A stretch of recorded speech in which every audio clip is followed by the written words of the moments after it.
رجالكم فإن لم يكونا رجلين فرجل وامرأتان ممن ترضون من الشهداء أن تضل إحداهما فتذكر إحداهما الأخرى ولا يأبى الشهداء إذا ما دعوا ولا تسأموا أن تكتبوه صغيرا أو كبيرا إلى أجله ذلكم أقسط عند الله وأقوم للشهادة وأدنى ألا ترتابوا إلا أن تكون تجارة حاضرة تديرونها بينكم فليس عليكم جناح ألا تكتبوها وأشهدوا إذا تبايعتم ولا يضار كاتب ولا شهيد وإن تفعلوا فإنه فسوق بكم واتقوا الله ويعلمكم الله والله بكل شيء عليم. صدق الله. Verse 282 of Surah Al-Baqarah, as we probably noticed, was the longest ayah in the Quran Kareem. 15-line Quran, for example, it takes up the entire safha, the entire page. And as we have mentioned, that in the Quran Kareem versus the hadith of Rasulullah sallallahu alaihi wasallam, the sunnah of Rasulullah sallallahu alaihi wasallam, the Quran Kareem, details of ahkam fiqhiyah, details of commands of fiqh are usually not mentioned. Very little of actual details. For example, we recite the Quran Kareem, but nor in the Quran Kareem will you see the sequence of something as important as salah. Salatu imaduddin, salah is the pillar of our deen. In the Quran Kareem, there is no sequence that first do this, then after the qira'ah, first takbir, then thereafter qira'ah, thereafter ruku'. That's not found in the Quran Kareem. Similarly with the steps of, or the details of zakah. Details of zakah are not found. General verses giving targheeb or admonishment towards giving in the path of Allah subhanahu wa ta'ala. Hajj, there are some also not very detailed. So some ahkam where the details of them are mentioned, that in itself is enough to tell us how important it is. So for example, as far as talaq and divorce, then Allah subhanahu wa ta'ala has dedicated many pages in the Quran came to that. Rather, one surah is also named Surah Al-Talaq. Similarly, the issue of transactions, and this being one aspect of transactions, of mu'amalat, transaction, business dealings. That over here in this ayah, Allah subhanahu wa ta'ala, pretty much the entire ayah, deals with giving loans, giving and taking loans, and the adab and etiquette that is with it. The adab, the etiquette, as far as giving someone a loan, or when a person has a transaction at a deferred time, a credit transaction. So what should a person do? How should they go about doing it? So this shows us the importance of this hukum and transactions in general.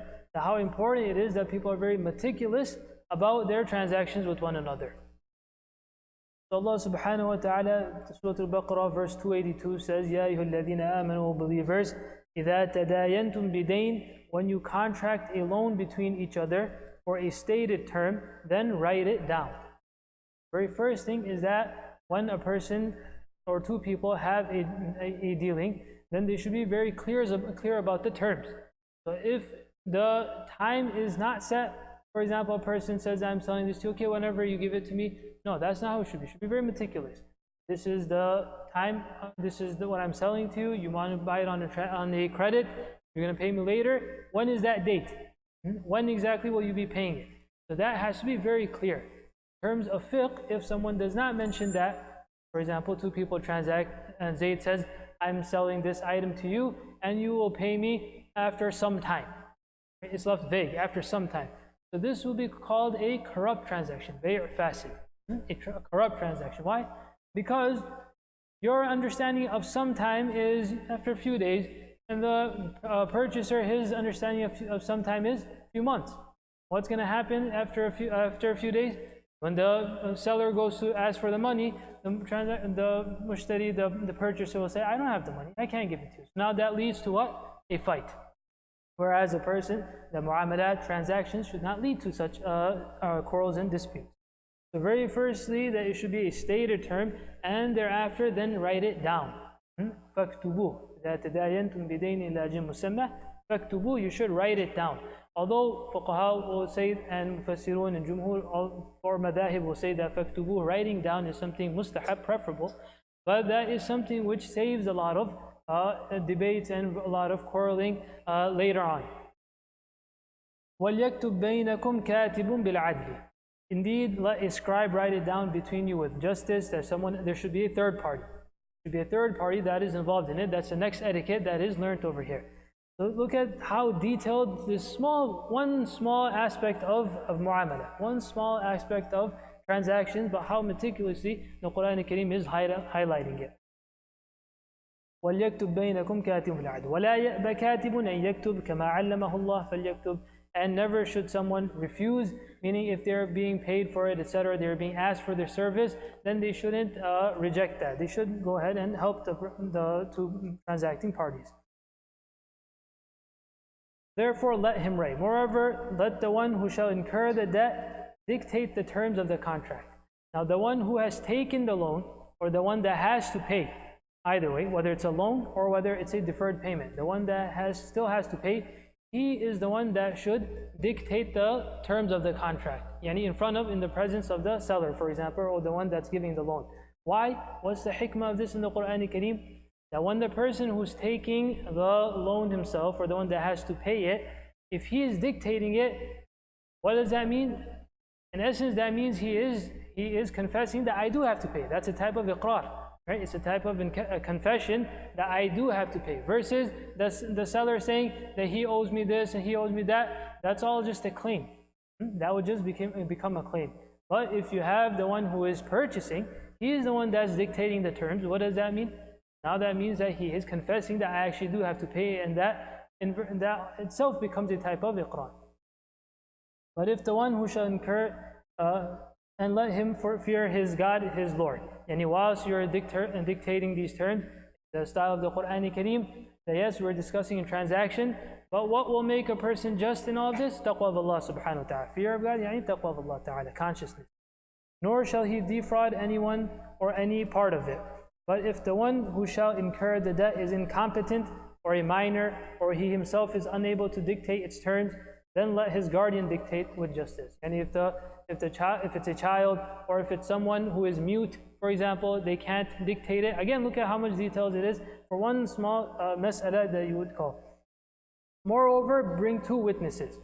Quran al-Kareem in Shar'i Testament, two male witnesses is where there is a claim needed. Then a valid proof would be two male witnesses, or one male and two female witnesses.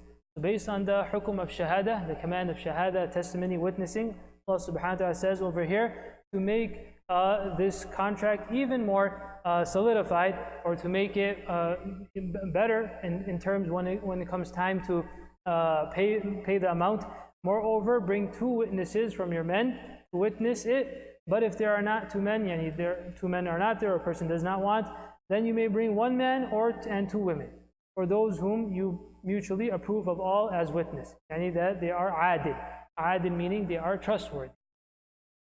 So that if one of the two should err, then the other one can remind her.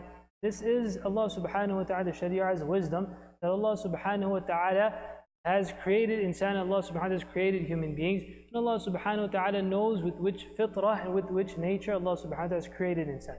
So Allah subhanahu wa ta'ala in His creation, He has created two genders, one the male, the female, and the female has been created with more of an emotional self than a rational. And compared to when a situation comes up, the emotions of a woman, many a times, this isn't for every single woman, and in general, that they will be more emotional than men will be. So keeping that fitrah, Allah subhanahu wa ta'ala has the sharia, the hukum, the command of the sharia is that when it comes to testifying, that's why the shahada, the witness, the testimony of two women will equal to that of one man. Keeping this in mind, that a man usually is more rational than emotional, and vice versa for women. Nor shall the witness refuse to bear witness when they are called upon to do so. This is also a command of the sharia, and this is a responsibility. Giving testimony when a person is the only one that is available. And for example, there was a certain incident that had occurred and you are the only witness over there. Now if it means that this person needs to take his haqq, his right, and the only way he can get it is by you coming and giving the testimony, then it becomes wajib and necessary for this shahid, for this witness to go to the court and give his testimony. Still, you shall not be loath to write it down in a contract. Yani even if you have witnesses, still write it down. That's how much emphasis Allah subhanahu wa ta'ala is putting on being meticulous with your contracts. Be it small or large in value. Whether it's small, whether it's a large amount, regardless, a person should write it down with its due term. This is more than just an oral agreement in the sight of Allah subhanahu wa ta'ala, and more suitable for testimony, and like to safeguard you from becoming doubtful. At the end, maybe after a few years, after the sale it's been a long time, a person can forget. Maybe the purchaser thought he had sold it he had bought it at a lesser price, and the seller might think that I had sold it for a higher price. So just so that these discrepancies don't come about and these differences don't come about, that is one hikmah that the Quran Kareem is mentioning. That is more than just an oral agreement. Accepted from this command to write down terms is an immediate transaction. If there's an immediate transaction, then a person, the Quran Kareem says, then there's no need, it's not necessary for you to write it down. In such case, then shall be no blame on you for not writing it down. So this was verse 282 of Surah Al-Baqarah. But otherwise, have witnesses when you sell to one another. Allah subhanahu wa ta'ala in general saying that whenever a person sells, there should be testimony, there should be witnesses over there. Moreover, neither scribe nor witness shall be harmed. Now this part of the verse, many mufassirun have said that what does it mean by that is scribe, the one that's writing down the contract, or the one that is giving witness? Or as far as the scribe, the one that's contracting, the one that's writing it down, he shall not be harmed. Yani if it means to give him a payment, you have to give him a payment. It's not free over here, right? And just because a person has this transaction, so that the whole world has to start working for me, you have to write this for me and draw up a contract. No, you will approach that person, but you will have to pay him for it. It's his service, that's what is due to him, so he needs to be paid for that service. For if ever you do so, it shall be deemed grave ungodliness on your part. Therefore be ever God-fearing, for it is God who teaches you. وَاتَّقُوا اللَّهَ وَيُعَلِّمُكُمُ اللَّهُ. Mufassir mentioned here that before the verse of, or before the section, the part of saying that Allah subhanahu wa ta'ala is the one that teaches, first taqwa was mentioned. Yani if a person wants ilm nafi', a person wants beneficial ilm. Rasulullah has said in the hadith that there are two types of ilm. Knowledge is of two types. One, ilm nafi', the other ilm ghayr nafi', beneficial versus non-beneficial. What's beneficial knowledge? Beneficial knowledge is after a person gains this ilm, this knowledge of Allah subhanahu wa ta'ala, of shara, of sunnah, then it leads him towards amal. It leads him towards acting upon it. And it leads a person closer to Allah subhanahu wa ta'ala, brings a person closer to Jannah, further away from Jahannam. And non-beneficial knowledge is that a person reads and a person listens and a person has all of this knowledge, but it doesn't bring him any closer. Rather, at times it pushes him away from amal and from practicing. So wattaqullah, having the fear of Allah subhanahu wa ta'ala, taqwa of Allah subhanahu wa ta'ala is a prerequisite. Upon the back of that, if a person gains knowledge, a person has ilm, then that becomes beneficial and that brings a person closer to Allah subhanahu wa ta'ala. Make dua that Allah subhanahu wa ta'ala give us tawfiq.